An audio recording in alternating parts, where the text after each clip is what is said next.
après les 7 péchés, directement il rentre dans les 10 commandements. On peut appeler ça les 10 règles d'or de la prise de parole. Si vous respectez ces 10 règles d'or, vous serez écouté, entendu, compris et suivi. Vous ne les retrouverez dans aucune école. C'est le contenu local. Merci, Madame Diouf. Il y a 10 techniques que vous allez apprendre. Le livre qui est entre vos mains est bientôt épuisé, si bien que nous étions obligés d'aller sur la 2e édition, revue et augmentée, sur la prise de parole. Les 10 commandements y sont. Et tous ceux qui ont un problème de confiance en soi, vous avez bien fait de nous choisir parce que la prise de parole en public conduit tout droit à la confiance en soi. Plus vous prenez la parole en public, mieux vous la maîtriserez. Alors, dans ce cas, j'ai l'habitude de dire que la prise de parole est un tout. Dans un tout, il y a un commencement, il y a un milieu, il y a une fin. En général, ce ne sont pas les perles qui font le collier, mais c'est le fil. Donc, nous allons commencer par l'attaque et l'accroche. Ensuite, nous allons terminer par la chute. Tu retiendras l'accroche et la chute. C'est-à-dire, c'est quoi l'accroche? C'est quoi la chute? Vous connaissez plus ou moins, mais nous allons détailler rapidement les choses.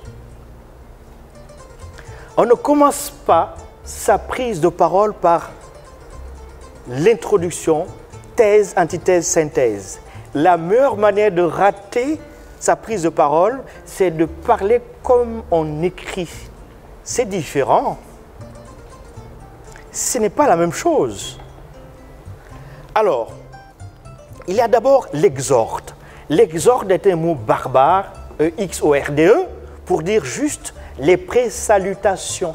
La bande annonce la clé de contact, la petite phrase, quelquefois la plus petite phrase, PPP. Elle est la plus facile, mais ô combien délicate si vous la ratez. L'exhorte, c'est éviter de commencer sans savoir ce qu'on va dire, ou alors terminer sans savoir ce que vous avez dit. Ça, c'est une erreur à éviter. C'est quoi l'exhorte? Un exhorte hésitant, un exhorte réussi, un exhorte facile, vous allez voir. L'exhorte, c'est à partir de ces premiers mots qu'on vous jugera définitivement, et de façon injuste. L'auditeur, le téléspectateur, l'interlocuteur est injuste. Il est subjectif. Il se fait une religion de vous dans les 30 premières secondes. D'ailleurs, c'est dans ces 30 premières secondes que vous avez le cœur qui bat. Le stress augmente, le trac augmente.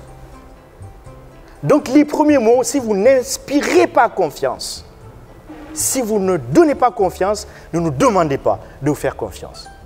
Ne négligez pas, mesdames et messieurs, votre exhorte et votre accroche. Exhorte plus accroche égale ouverture du discours.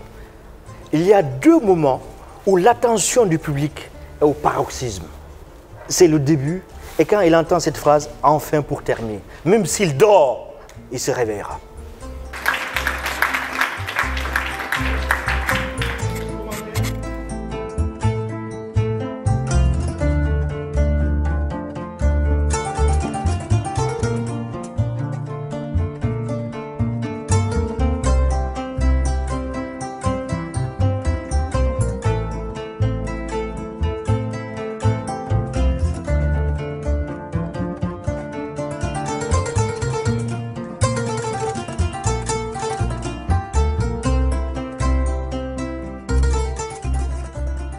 À l'OAO, nous allons vous révéler à vous-même.